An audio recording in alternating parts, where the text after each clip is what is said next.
கிறிஸ்துவுக்குள் எனக்கு மிகவும் பிரியமான எனக்கு அன்பான சகோதர சகோதரிகள் யாவருக்கும் என் அன்பின் வாழ்த்துக்கள். இந்த நாளிலும் கலாத்தியர் 2ஆம் அதிகாரத்தில் 20வது வசனம் இப்படியாக சொல்லப்பட்டிருக்கிறது.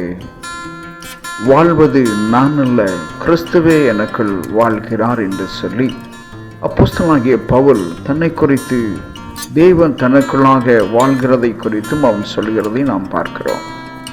ஏன் இந்த காரியத்தை அவன் சொல்ல வேண்டும் என்றால், அவன் வாழ்ந்து கொண்டிருக்கிறது தன்னுடைய பலத்தினால் அல்ல, தேவனுடைய பலத்தினாலே நான் வாழ்கிறேன் என்று சொல்லி தன்னை முழுவதும் தாழ்த்தி அர்ப்பணிக்கிறதை தான் அதை பார்க்கிறோம்.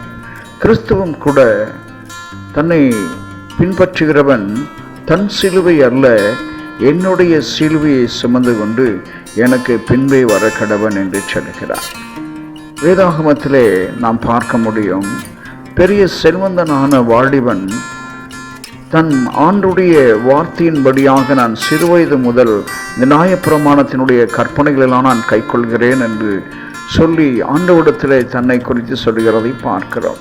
அப்பொழுது ஆண்டவர் சொல்லுகிறார், உன்னிடத்தில் இருக்கிற எல்லாவற்றையும் விற்று தரித்திரர்களுக்கு கொடுத்து விட்டு என்னை பின்பற்றி வா என்று சொல்லும் பொழுது அவனால் அதை ஏற்றுக்கொள்ள மனதாயிராமல் இருந்தான் என்று வேதத்திலே பார்க்கிறோம்.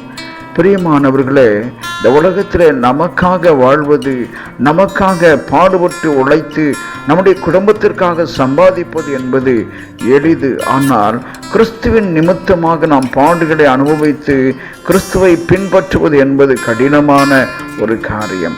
அதற்கு நம்முடைய சுயம் அறித்திருக்க வேண்டும். அப்போஸ்தலனாகிய பவுல் அதைத்தான் சொல்லுகிறான், இனி வாழ்வது நான் அல்ல, கிறிஸ்துவே என்று சொல்லப்பட்டிருக்கிறதை பார்க்கிறோம். மேலே 19ஆம் வசனத்திலே விதமாய் சொல்லுகிறது, அப்படி என்றால் நான் கிறிஸ்துவுடனே கூட சிலுவிலே அறையப்பட்டேன். இந்த நான் என்கிறது தான் சுயத்தை குறிக்கிறது. பிரியமானவர்களே, இந்த நான் என்பது தான் பட்டம், படிப்பு, அந்தஸ்து, உயர்வு, ஜாதி, அழகு, கௌரவம், கர்வம் எல்லாம் இந்த நான் என்கிற சுயத்தில் அடங்கியிருக்கிறது. இந்த நானை நாம் சிலுவையில் அறையாவிட்டால் நம்முடைய சுயம் சாகாது. எனவேதான் கிறிஸ்துவுடனே கூட நான் சிலுவையில் அறையப்பட்டேன், இனி வாழ்வது நான் அல்ல, கிறிஸ்து என்று சொல்லப்பட்டிருக்கிறதை பார்க்கிறோம். பேதுரும் கூட தண்ணீரிலே நடந்தான். இயேசு தூரத்திலே வருகிறதை பார்த்து கடல் மேலே நடந்தான். ஆனால் ஆண்டவர் இயேசுதான் வருகிறார் என்று அவன் உணர்ந்த பின்பாக தைரியமாய் இறங்கி நடந்து வந்தான். ஆனால் சற்று நேரத்திலே காற்றும் புயலும் அலையும் அதிகமாய் வரும்பொழுது அவன் இந்த உலகத்தையும் சூழ்நிலைகளையும் சார்ந்து கொண்டான். அப்பொழுது அவன் மூழ்கி போய்விட்டான்.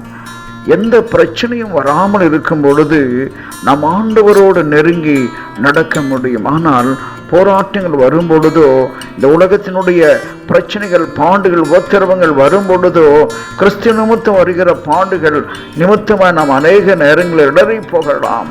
ஆனால் அந்த சூழ்நிலையில தான் நாம் ஆண்டவரை விசுவாசிக்க வேண்டும் என்று ஆண்டவர் சொல்லுகிறார். அதற்கு தேவை நம்முடைய சுயம் அறித்திருக்க வேண்டும்.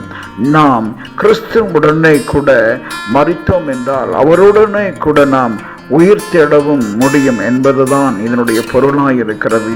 எனவே கிறிஸ்து எனக்குள்ளாக வாழ்கிறார் என்றார், அவர் மரித்தார், ஆனாலும் சதா காலங்களிலும் உயிரோடு இருக்கிறேன் என்று சொன்ன ஆண்டவர் எனக்குள்ளாய் வாழ்கிறார், உங்களுக்குள்ளாய் வாழ்கிறார். பிரியமானவர்களே, இன்று கர்த்தருடைய வார்த்தை உங்களுக்குள்ளாய் வந்து கிரியை செய்யுமானால் நீங்கள் மரித்தவர்களாய், சுயத்திற்கு மரித்தவர்களாய், தேவனுக்கென்று பிழைக்கிறவர்களாய் காணப்படுவீர்கள். பிரியமானவர்களே, இப்படிப்பட்டதான தேவனுடைய மகிமையான ஊழியத்தை செய்வதற்கு இன்றைக்கு நீங்களும் நானும் நம்முடைய சொந்த பாடுகளை அல்ல, கிறிஸ்துவின் நிமித்தமாய் துன்பப்பட வேண்டியது அவசியம். எனவேதான் தீமோத்தேயுவில் சொல்லப்பட்டிருக்கிறது, நீ நல்ல சேவகனாயிரு, தீங்கு அனுபவி என்று சொல்லி அப்போஸ்தலனாகிய பவுல் தீமோத்தேயுவுக்கு சொல்லுகிற வார்த்தையை நாம் பார்க்கிறோம். பிரியமானவர்களே, இன்றைக்கு தேவனுக்காக நல்ல போராட்டத்தை போராடும்படியாக வாழ்கிற நீங்களும் நானும் கிறிஸ்துவை போல வாழும் பொழுது சுயம் மறிக்க வேண்டும் என்று சொல்லி வேதம் சொல்லுகிறது. எனவேதான் இன்றைக்கு தேவனுடைய அவருடைய சுவடுகளை நாம் கடந்து போக வேண்டும். அவருடைய சிலுவையை நாம் சுமர்ந்து அவர் பின்னே நாம் செல்லும் பொழுதுதான் அது நமக்கு ஆசீர்வாதமாய் மாறும். நான் உங்களுக்காய் ஜெபிக்கட்டுமா? ஆண்டவரே, இந்த நல்ல வார்த்தைக்காக ஸ்தோத்திரம். ஆண்டவரே, எங்கள் சிலுவை அல்ல, உம்முடைய சிலுவையை நாங்கள் சுமந்து உம்மை பின்பற்றி வர எங்களை தகுதிப்படுத்தும். சுயத்தையும் ஆண்டவரே இப்பொழுதே எங்களை விட்டு அகற்றுவீராக. தொடர்ந்து உம்முடைய கிருபை சூழ்ந்து கொள்ளட்டும் என்று சொல்லி ஜெபிக்கிறோம்.